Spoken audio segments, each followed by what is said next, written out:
Pernahkah kamu berjalan di kota tua Jakarta lalu merasa ada rahasia besar yang tersembunyi di balik setiap sudut dan dindingnya? Jakarta bukan sekedar ibu kota modern yang sibuk. Jauh sebelum gedung-gedung menjulang, ada kota tua yang menyimpan kisah luar biasa. Jauh sebelum bernama Jakarta, kawasan ini dikenal sebagai Sunda Kelapa, pelabuhan besar milik Kerajaan Sunda yang sangat ramai dan berpengaruh. Pada tahun 1511, bangsa Portugis tiba dan menjalin kerjasama perdagangan dengan Kerajaan Sunda, membuka babak baru sejarah kota ini. Tepat pada 1527, pasukan Demak dipimpin Fatahillah berhasil merebut Sunda Kelapa dan mengubah namanya menjadi Jayakarta, yang bermakna kota kemenangan. Belanda datang pada awal abad ke-17 melalui VOC, kongsi dagang terkuat di dunia, yang perlahan mengubah Jayakarta menjadi koloni mereka. VOC kemudian menghancurkan Jayakarta pada 1619 dan mendirikan kota baru bernama Batavia, yang menjadi pusat kekuasaan kolonial Belanda di Asia.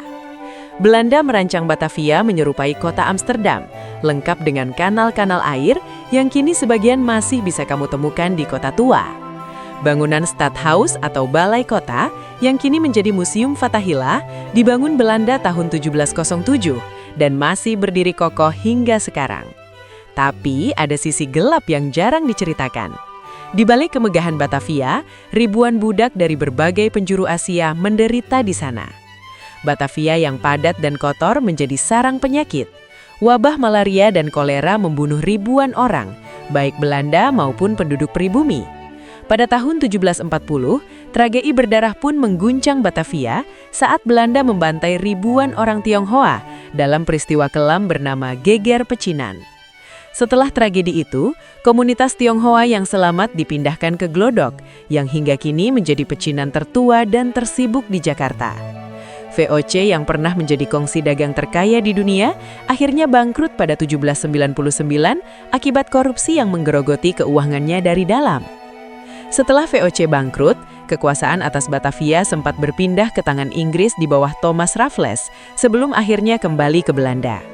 Rahasia paling mengejutkan adalah keberadaan terowongan bawah tanah di kota tua yang diduga Belanda gunakan untuk transportasi dan penyimpanan rahasia. Benteng Batavia yang pernah megah dan ditakuti, kini telah lenyap tanpa bekas, hanya tersisa nama dan catatan sejarah tentang kejayaannya. Di bawah Museum Fatahillah, terdapat ruang penjara bawah tanah tempat tahanan disiksa, dan konon arwah mereka masih bergentayangan di sana. Seiring waktu, Batavia berkembang ke selatan karena kawasan utara semakin padat, kotor, dan tidak layak huni akibat banjir dan penyakit. Ketika Jepang menduduki Indonesia pada 1942, Batavia resmi berganti nama menjadi Jakarta, dan kota tua pun memasuki babak sejarah baru. Tak jauh dari kota tua, semangat kemerdekaan Indonesia pun berkobar. Pejuang-pejuang hebat berjuang keras mengusir penjajah demi merebut kebebasan bangsa. Museum Bahari yang berdiri di bekas gudang VOC menyimpan ribuan artefak maritim yang menceritakan kejayaan pelayaran dan perdagangan di Nusantara. Menara Syah Bandar yang tinggi menjulang dulunya digunakan pengawas pelabuhan untuk memantau kapal-kapal yang keluar masuk pelabuhan Sunda Kelapa setiap harinya. Kali Besar dulunya menjadi urat nadi perdagangan Batavia, tempat kapal-kapal besar berlabuh membawa rempah dan kekayaan dari seluruh penjuru Nusantara. Rempah-rempah adalah alasan utama bangsa Eropa datang ke Nusantara. Lada, cengkeh, dan pala dari sini nilainya lebih mahal daripada emas. Toko Merah adalah gedung ikonik kota tua yang dibangun 1730, pernah menjadi kediaman Gubernur Jenderal VOC dan masih berdiri kokoh.